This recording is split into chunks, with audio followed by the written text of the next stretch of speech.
Hi friends, what's up?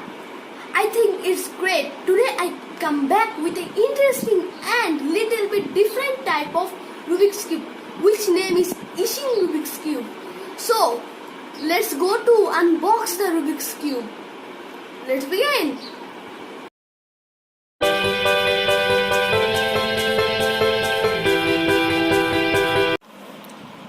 Three, two, one. This is 3x3x3 yisheng Rubik's Cube. Now I will unbox this Rubik's Cube.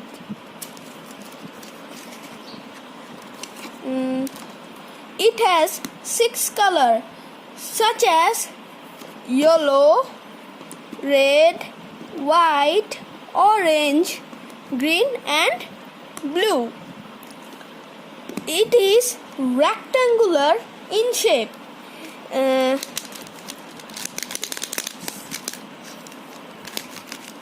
It's so smooth Rubik's Cube. It looks so easy but not so. It's so difficult to solve.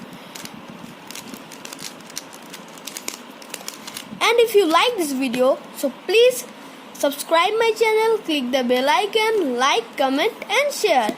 See you in next video. Bye bye.